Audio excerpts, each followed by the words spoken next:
আসসালামু আলাইকুম ভিউয়ার্স, কেমন আছেন সবাই? আশা করি সবাই ভালো আছেন। তো আপনাদের সামনে তুলে ধরলাম পাকা ধান ক্ষেত। তো বছরে একটি ফসল, সেটাই হচ্ছে ধান। আর সেই ধানই হচ্ছে সকল কৃষকের প্রাণ।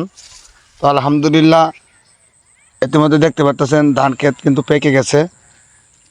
এই যে ধান ক্ষেত পেকে গেছে, অল্প কিছুদিনের ভিতরে সব ক্ষেত ধান ক্ষেত কাটা পড়বে। তো আল্লাহর কাছে লাখো কোটি শুকরিয়া। এই একটা বছরের মধ্যে অপেক্ষে থাকা একটি ফসল, আমাদের প্রিয় ধান ক্ষেত। এটা হলো সবার মানে আমাদের সকল মানুষের এদের রিজিক। তো আলহামদুলিল্লাহ, রিজিকের মালিক হয়েছে আল্লাহ।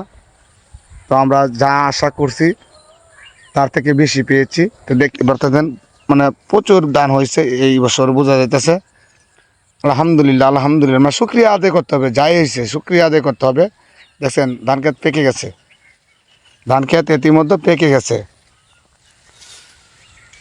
তো এরকম ধান পাকা ক্ষেত মানে সারাটা এই হাওর জুড়েই মানে পেকে গেছে গা।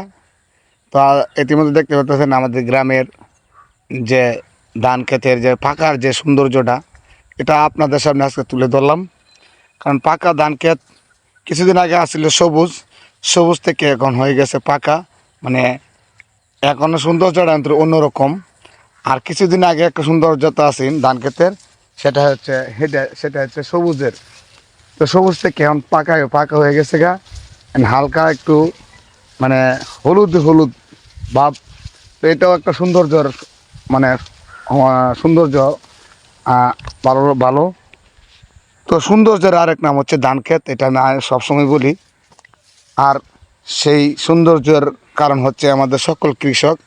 এই কৃষকের জন্যই আমাদের এই প্রাকৃতিক সৌন্দর্য। এই সৌন্দর্যটা ধরে রাখতে কিন্তু আমাদের কৃষকরা। তো কৃষকদেরকে সম্মান করব আমরা। আর অনেক ভাইয়ারা আছে কৃষকদেরকে অসম্মান করে কথা বলে, কৃষক বলে মানে কৃষকদেরকে অসম্মান, মানে কৃষকদেরকে নিয়ে অনেক টুল করে অনেক ভাইয়ারা, শহরের ভাইয়ারা। তাই আমি বলবো ভাই, এই কৃষকরা কিন্তু আমাদের এই ধান ক্ষেত ফলন মানে এই ফলন যদি না করতো, তাহলে আমরা এই আমরা না, আপনারা যে শহরে থাকেন এই চাল ভাত কোথায় থেকে পাইতেন?